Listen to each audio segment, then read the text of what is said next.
This is 2014 O-Level Combined Science Paper 3, Section B.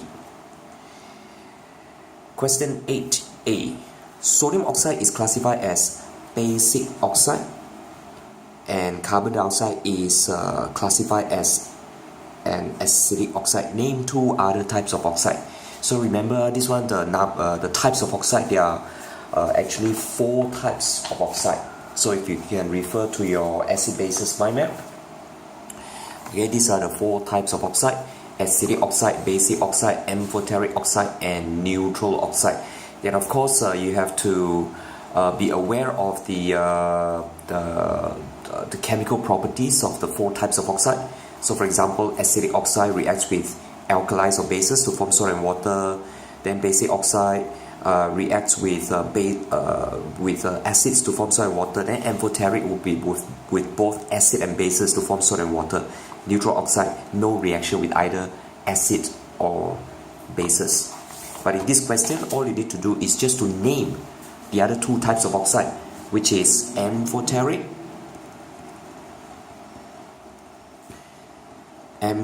oxide as well as neutral oxide. Okay, just as simple as that. Just name two other types of oxide. Okay, for this question you don't need to explain their chemical properties. Now for part B, draw and label the electronic structures of carbon dioxide and sodium oxide. Okay, draw electronic structures. Basically that is the dot and cross diagram. And remember, when you draw dot and cross diagram, you have to use pencil. Also, you must write down their electronic configuration first. So carbon dioxide is CO2, sodium oxide is Na2O. How do I know it's Na2O? Because sodium oxide is an ionic compound. Sodium ion Na+, oxide ion O2-, cross multiply, you get Na2O. Now let's deal with carbon dioxide first. So carbon, electronic configuration 2,4. Okay, so you have to use the atomic number or the proton number, which is 6 for carbon. And oxygen, it is 8, so it is 2, 6. Okay, then you have to draw all the electron shells, because the question didn't state whether or not it's a valence shell or what. So you have to draw all the electron shells. So carbon. Okay, remember, use pencil, draw it and draw it very big. Okay, and then oxygen. Use another symbol. You can definitely draw better than me. As well as another oxygen. Okay, like this. So 2, 4, that means short of 4 electrons. So you need to share 4 pairs of electrons. That means 2 pairs, 2 pairs. So 2 pairs, XO, XO, or OXOX, cannot be XXOO or OOXX. Remember. Okay, share 4 pairs of electron, and each oxygen atom is short of 2 electrons, so need to share 2 pairs of electron. So carbon, 4 pairs, 1, 2, 3, 4. Oxygen, 2 pairs. Okay, after this, you have to double check for carbon. For oxygen first. For oxygen, there should be 6 electrons of its own. That means each oxygen atom should have 6 electrons. So there are actually 2 here. So 1, 2, 3, 4, 5, 6. Okay, 6 electrons. And likewise for this, there will be 6 more. Okay, after this, remember you have to check oxygen. There should be 8 electrons in its valence shell. After sharing, it should be stable already. 8 electrons. 1, 2, 3, 4, 5, 6, 7, 8. 8 electrons. Out of these 8 electrons, 6 electrons should be the oxygen electrons. 1, 2, 3, 4, 5, 6. And then for carbon, there should be 8 electrons in its valence shell. After sharing, 1, 2, 3, 4, 5, 6, 7, 8. And out of these 8 electrons, 4 electrons should belong to the carbon. Should be the carbon electrons, which is 1, 2, 3, 4. So it's correct. So this is carbon dioxide. And likewise for sodium oxide, sodium, the proton number is 11, so it is 281. And then for oxygen, it is 26. Excuse me.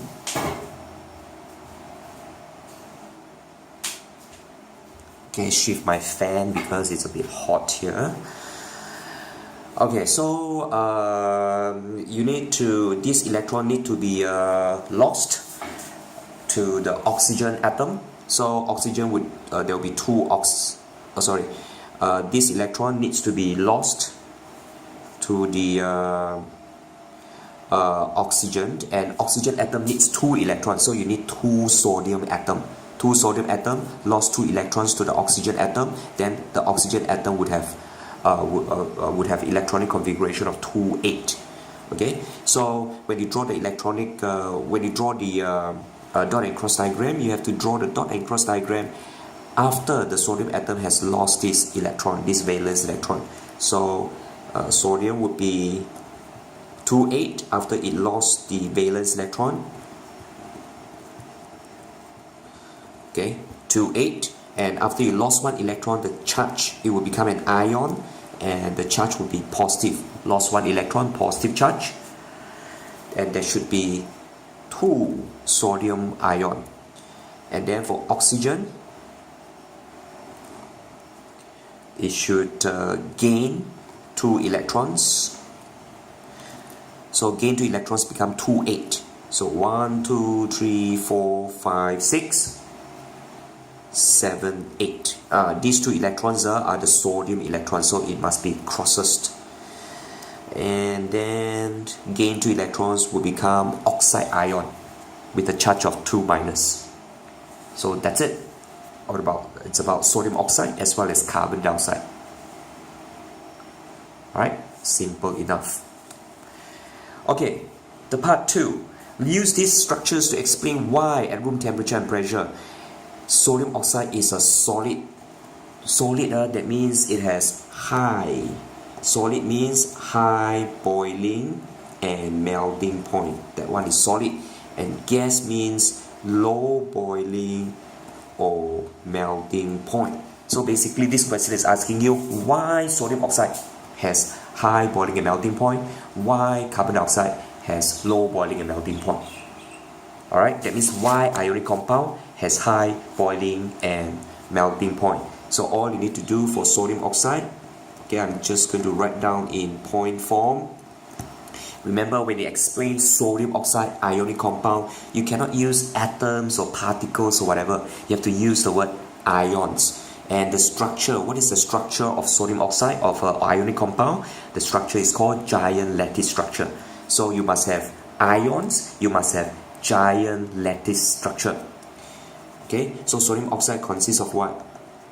Consists of Na plus and O2 minus ions held by, all these ions are attracted by each other, right?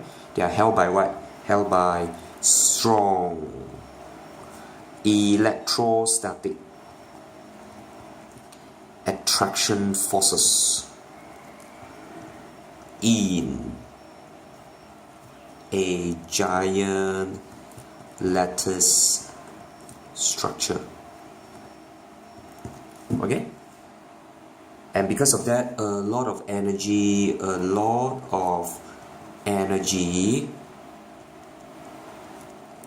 is needed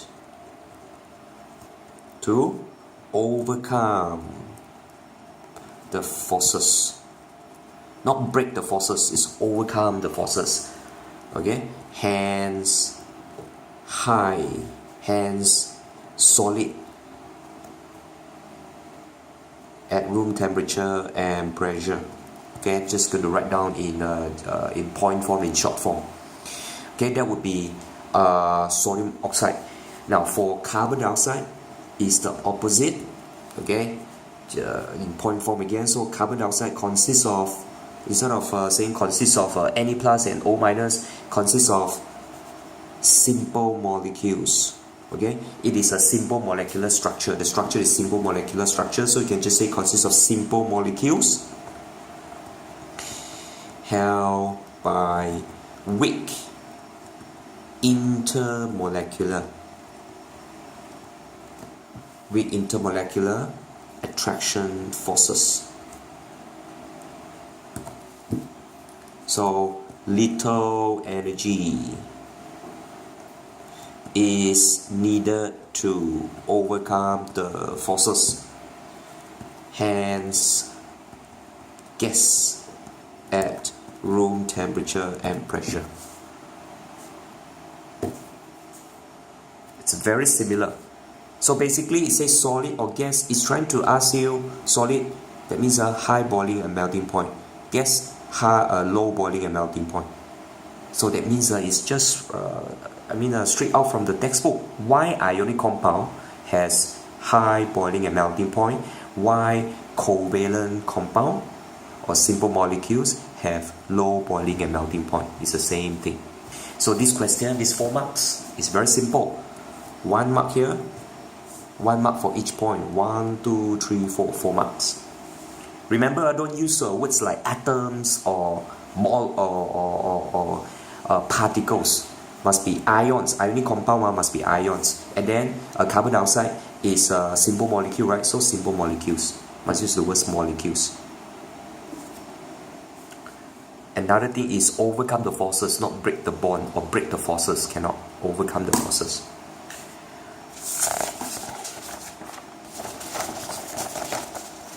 Next question. 2 metals, G and H, have similar physical properties. Give 2 of these properties. So it's the properties of metals.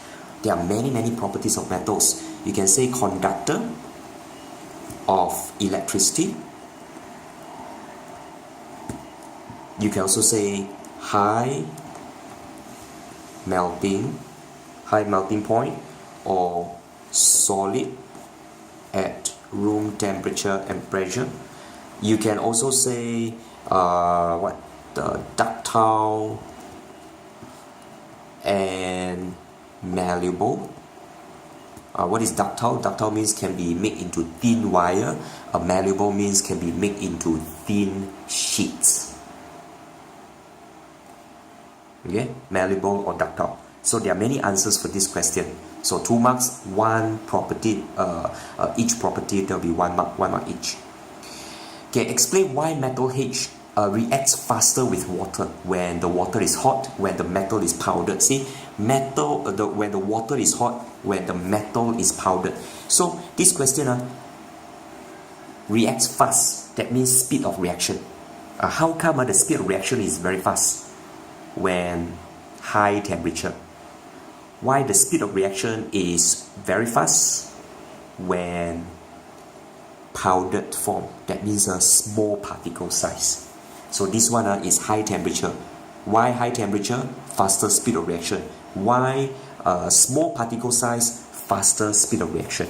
It's related to speed of reaction chapter. So hot. So that means what?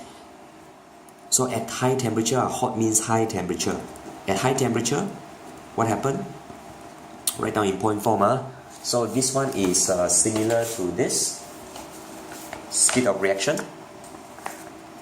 At high temperature, what happened to the reacting particles? They have more kinetic energy. So more collisions, more effective collisions per unit time, or higher frequency of effective collisions, and then the rest. And then the powdered, that will be smaller particle size. Powdered means a smaller particle size. That means large surface area, higher frequency of effective collision. So you must relate to the correct concept. So high temperature, and also you must answer it according to the context of this question. This question talk about water. So at high temperature, the water molecules would have higher kinetic energy. Okay, water molecules would have higher kinetic energy. That means what? That means there will be more effective collisions. More effective collisions per unit time. Remember, must have the word per unit time. More effective collisions per unit time. I mean, if you want it to be better, more effective collisions per unit time between what? Between water molecules and the metal atoms. Yeah, more effective collisions. So they collide at a higher frequency, and because of that, the speed of reaction would be faster.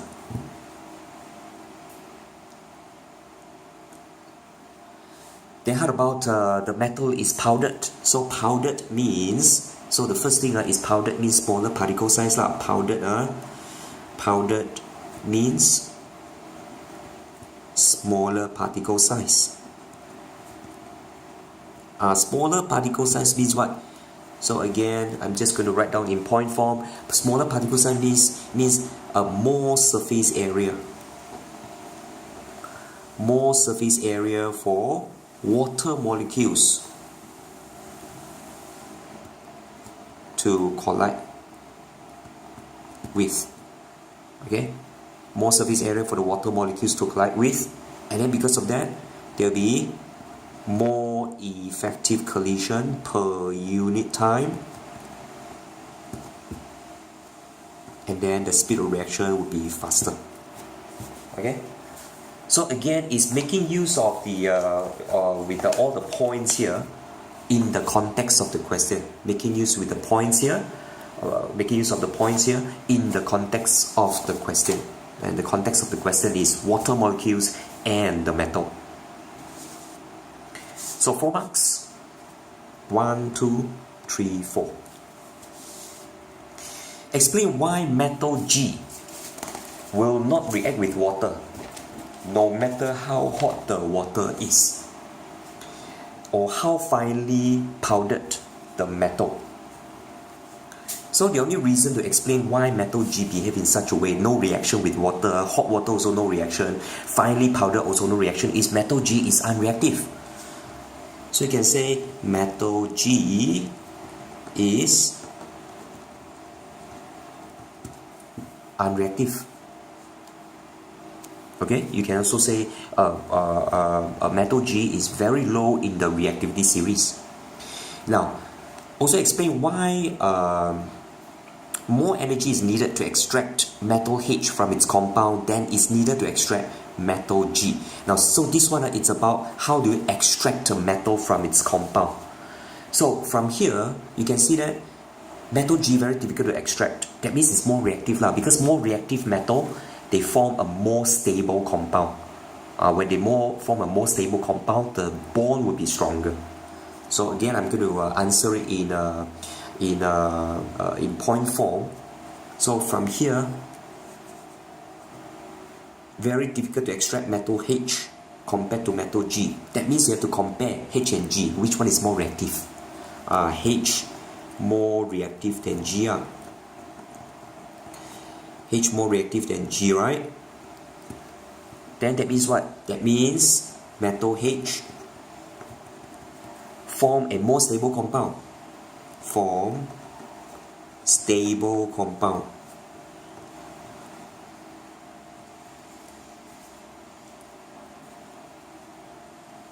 Okay, when metal H form a more stable compound, that means what? That means need more energy to break the bond. To break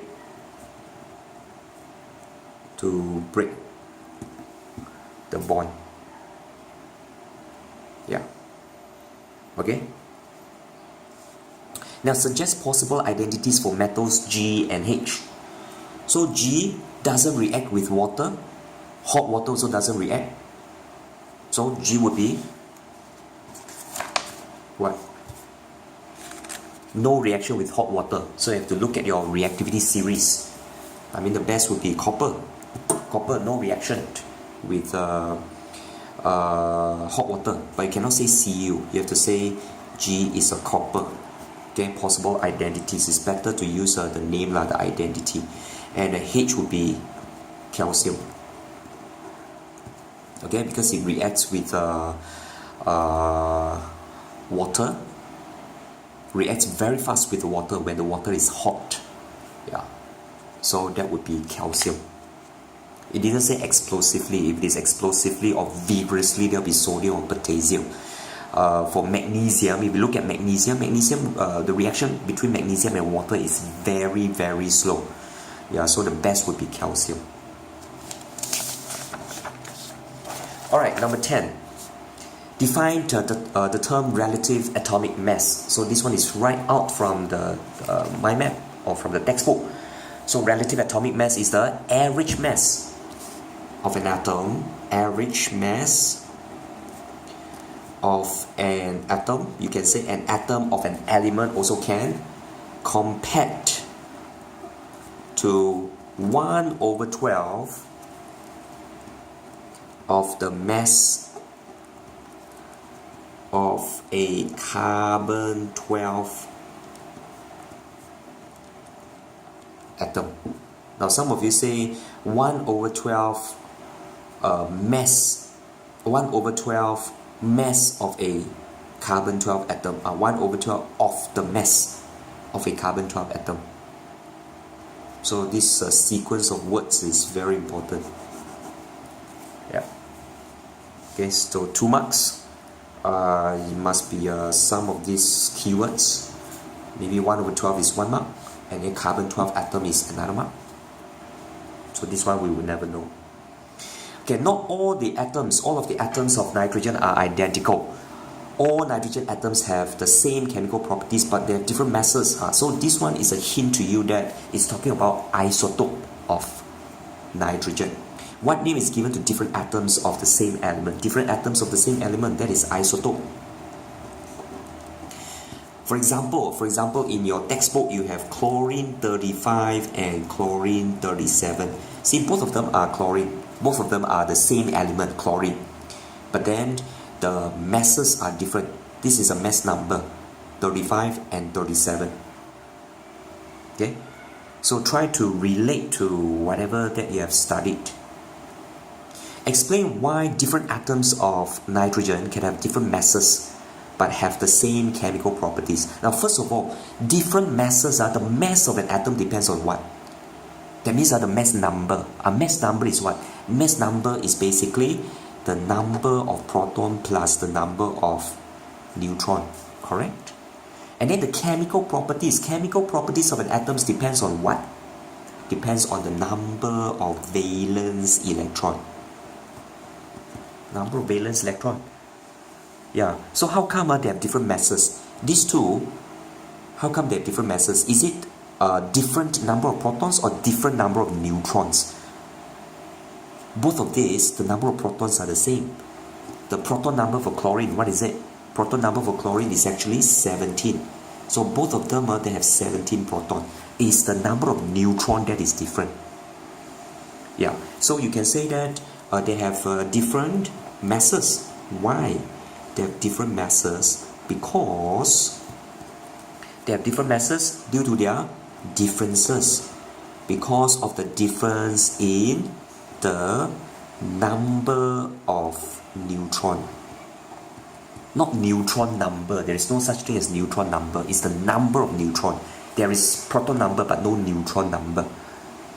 Okay, different masses because of the difference in the number of neutron. Then how about the chemical properties? Why same chemical properties?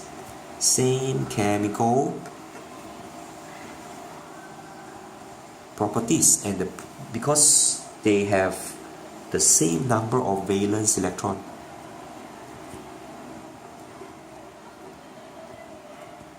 Yeah, and this same number of valence electron is because they have the same number of protons. Okay, so 1 mark each. Very simple. Draw a diagram to show the electronic structure of a nitrogen atom. And again, dot and cross diagram for nitrogen atom. Write down the electronic configuration first. 2, 5. 2, 5, so just draw. 2, 5. That's it. Finish. As simple as that. Excuse me, my saliva.